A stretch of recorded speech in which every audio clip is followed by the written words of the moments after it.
Welcome. Sarada, রোজ valley প্রভৃতি চিটফান্ডের যারা বড় বড় এজেন্ট ছিল তারা কিন্তু বিভিন্ন চিটফান্ড আবার খুলে বসেছে।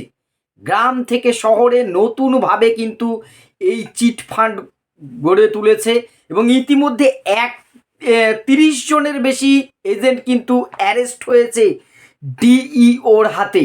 কি এই ডিইও, কিভাবে চলছে এই চিটফান্ড, হয়তো অজান্তে আমি আপনি সেই ফাঁদে পা দিচ্ছি না তো? যে সমস্ত বড় বড় এজেন্টরা কোটি কোটি টাকা ঝেপে দিয়েছিল, টাকা তুলে কোম্পানিতে জমা করেনি, সেই সমস্ত এজেন্টরা গা ঢাকা দিয়েছিল, এখন কিন্তু নতুনভাবে তারা আবার ফিরে এসে সেই চিটফান্ড আবার কিন্তু গ্রাম থেকে শহর সারা পশ্চিমবঙ্গ ছড়িয়ে পড়েছে। যদি আমরা সতর্ক না হই আবারও কিন্তু একটা আর্থিক বিপর্যয় আসবে। আমাদের শিক্ষা না হলে কিন্তু সত্যি এরপরে আমাদের আর কিছু বলার থাকবে না। কিভাবে চলছে এই ব্যবসা, কিভাবে এদের থেকে আমরা বাঁচবো, সব বিষয়ে তথ্যটা আমি আজকে আপনাদের সামনে তুলে ধরবো। কোনো মন গড়া কথা নয়, ডিওর তথ্য এবং সংবাদপত্রের রিপোর্ট দিয়েই আমি বিষয়টি তুলে ধরবো। দেখুন, আমি একটি নিউজ পেপারে কাটিং দিয়েছি, সেখানে আজকের পেপারে কিন্তু বেরিয়েছে যে সারদা, রোজ ভ্যালির যারা বড় বড় এজেন্ট ছিল, দেখুন পাড়ার চুনেপুটি এজেন্টরা নয়, অনেক বড় এজেন্ট যারা কিন্তু কোটি কোটি টাকা নিয়ে গায়েব হয়ে গেছিলো রাতারাতি। যে এই কোম্পানিগুলো লালবাতি জ্বলেছিল, এই কোম্পানির লালবাতি জ্বলার পেছনে এই এজেন্টদেরও কিন্তু ভূমিকা ছিল। কারণ তারা প্রচুর টাকা পাবলিকের থেকে কালেকশন করে সেই কোম্পানিকে কিন্তু জমা দেয়নি। আগের থেকেই যখন খারাপ অবস্থা বুঝেছে, এরা বহু টাকা নিয়ে নিজেরা গায়েব হয়ে গেছিল। এবারে তারা কিন্তু আর অফলাইনে আসেনি। সারদা, রোজ ভ্যালি যখন হয় 2010, 11, 12, 13, তখন তো অনলাইন রমরমা এতটা ছিল না। এখন হাতে হাতে অ্যান্ড্রয়েড ফোন, আমরা প্রত্যেকে অনলাইনে সরগর হয়ে গেছি।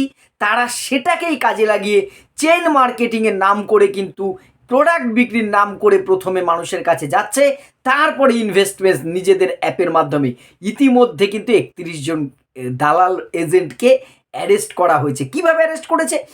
এই যে সারদা নারদা তদন্ত কিছুটা ধামাচাপা পড়েছে, রাজনৈতিক বিভিন্ন ব্যাখ্যা থাকতে পারে, আমি সে পথে যাচ্ছি না। কিন্তু ডিইও, যেটা ডাইরেক্টরেট অফ ইকোনমিক অফেন্স, এর কাজ হচ্ছে বিভিন্ন আর্থিক দুর্নীতির ওপরে নজর রাখা এবং তাকে কন্ট্রোল করা। তারা হঠাৎ তাদের কিছু অফিসারের মনে হলো, আচ্ছা এই যে সারদা, রোজভ্যালি বা বিভিন্ন চিটফান্ডের বড় বড় এজেন্টরা তো বেপাত্তা হয়ে গেছিল, তাদের নাম ছিল তাদের কাছে, কিন্তু এরা বর্তমানে কি আছে একটু খোঁজখবর নিতে যেয়ে তাদের চক্ষু চড়ক গাছ। তারা দেখছেন অফিসাররা যে এই সমস্ত বড় বড় এজেন্টরাই অনলাইনে এখন আবার চেন মার্কেটিং নাম করে ব্যবসা ফেলেছে, ঠিক সেই স্পঞ্জি স্কিম। কিভাবে? তারা কিছু ছোট ছোট এজেন্টদের মাঠে নামিয়ে দিয়েছে। তারা প্রথমে আপনার কাছে আমার কাছে আসছে যে আমাদের কিছু প্রোডাক্ট আছে, এগুলো কিনুন, খুব কম দামে ভালো ভালো অফার আছে, এইটা কিনলে সেটা পাবেন। আপনি ভাবতেই পারেন প্রোডাক্ট কিনলে কি আছে, তো অনেক কিছুরই আমরা কিনি না। প্রথমে এদের ছোট এজেন্টরা প্রোডাক্টের নামে আসছে, এসে এবার আপনাকে তাদের একটা অ্যাপ ইনস্টল করাচ্ছে এবং বলছে এইখানে যদি বিনিয়োগ করেন, এই আমাদের এই ব্যবসার এই যে প্রোডাক্ট যেখানে তৈরি হয় বা এই তার আপনি শেয়ার হোল্ডার হবেন। প্রথমে অল্প কিছু টাকা ইনভেস্ট করে অল্প দিনের মধ্যে রিটার্নও দিচ্ছে। এইবার এই টাকাটা লেনদেন হচ্ছে সম্পূর্ণ তাদের একটা নিজস্ব অ্যাপের মাধ্যমে, অ্যাপ্লিকেশনের মাধ্যমে, এবং আপনি যখনই জয়েন করবেন বলছে আপনি আরেকজনকে যদি এটা রেফার করতে পারেন তাহলে আপনার কমিশনটা এত % বেড়ে যাবে, আরও একজনকে রেফার করলে তাটা আরও % বেড়ে যাবে। এইভাবে প্রোডাক্ট ব্যাগে করে নিয়ে যেয়ে কিন্তু আসলে বিক্রি হচ্ছে এদের সেই চিটফান্ডের স্কিমগুলো। মানুষ বহু টাকা ইনভেস্ট করছে, প্রথমে রিটার্ন পেলেও পরে আর কিন্তু রিটার্ন পাচ্ছে না ঠিকঠাক। বিভিন্ন জায়গায় সেই আগের মতন সেমিনার হচ্ছে, অনলাইনে ভিডিও কনফারেন্সে ট্রাই শ্যুট করে তারা অফিসাররা লেকচার দিচ্ছে, বিভিন্ন অ্যাওয়ার্ড শো হচ্ছে, মানুষকে কিন্তু সেই লোভের ফাঁদে আবার ফেলে দিচ্ছে। চেন মার্কেটিংয়ে সে অনলাইনের একই দাম, এই নিজস্ব অ্যাপের মাধ্যমে টাকাটা লেনদেন হচ্ছে।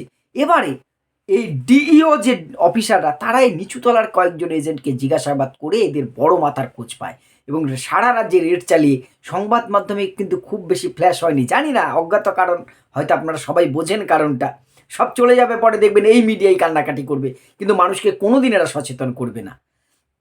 30-31 জন সেই কুখ্যাত এজেন্ট যারা রোজ ভ্যালির টাকা তুলে মানুষকে মেরেছে, যারা সারদার নামে টাকা তুলেছে, সেই বড় বড় মাথাকে অলরেডি অ্যারেস্ট করেছে এবং বেশ কিছু জন গায়েব হয়েছে, অনেকজনের ওপর নজরদারি করা হচ্ছে এবং বেশ কিছু কোম্পানি অ্যাপগুলো পরিচালিত হচ্ছে ভিন রাজ্য থেকে, কিন্তু কাজ হচ্ছে মেনলি ওয়েস্ট বেঙ্গলের মধ্যে। তাই এই ধরনের চেন মার্কেটিং থেকে কিন্তু দূরে থাকুন। অনলাইনে বিভিন্ন স্কিম আসবে, আপনি এইটা বিক্রি করলে এত কমিশন পাবেন, এই সেই আসবে বিভিন্ন অ্যাপ। কোনো মানুষ যদি প্রথমে আপনাকে প্রোডাক্ট বিক্রি করতে আসেন, দেখুন প্রোডাক্ট বিক্রি করে কোনো বেকার ছেলে যদি রোজগার করে, তার বিরুদ্ধে আমার কোনো অভিযোগ নেই, তার বিরুদ্ধে আমার এই ভিডিওটা নয়। যখনই দেখবেন আপনাকে কোনো আর্থিক প্রলোভন দিচ্ছে, আপনার নিত্য প্রয়োজনীয় জিনিস কিনছেন, পয়সা দিয়ে যদি কোম্পানি কিনুন, কিন্তু এই অ্যাপটায় আপনি টাকা ইনভেস্ট করুন, ১,০০০ টাকা রাখলে আপনি এই ১৫ দিনে ১,৫০০ টাকা পাবেন। প্লিজ দয়া করে সেখান থেকে ১০০ হাত দূরে চলুন। এই অ্যাপ আপনার মোবাইলে ইনস্টল করবেন না। এটা কিন্তু সেই আবার সারদা রোজ ভ্যালি টাওয়ার গ্রুপের মতন আবার চিটফান্ডে আপনাকে কিন্তু ডুবিয়ে নিতে চাইছে। নতুন মানে মদ এসছে সেই পুরনো বোতলে, আর কিচ্ছু কিন্তু নয়। এইগুলোর থেকে সতর্ক হন। ডিইও ডিপার্টমেন্ট কিন্তু মানুষকে সচেতন করেছে, তারাও কিন্তু তলে তলে নজরদারি চালাচ্ছে। কিন্তু আমাদের চিটফান্ড কাণ্ড মনে আছে, অনেকে জেলে গেছেন, তারা ছাড়াও পেয়েছেন, কিচ্ছু কিন্তু হয়নি, মানুষ কিন্তু টাকা ফেরত পায়নি। আপনার কষ্টার্জিত টাকা গেলে কিন্তু আপনারই যাবে। সচেতন হবেন না আবার ঠকবেন, সম্পূর্ণ চয়েস আপনার অবশ্যই। আর আপনার সামনে যদি এই ধরনের কোনো এজেন্ট পড়ে, এই ধরনের কোনো অভিজ্ঞতা থাকে, সেটা অবশ্যই কমেন্ট বক্সে জানাবেন। আপনার যে কোনো মতামত অবশ্যই স্বাগত। ধন্যবাদ।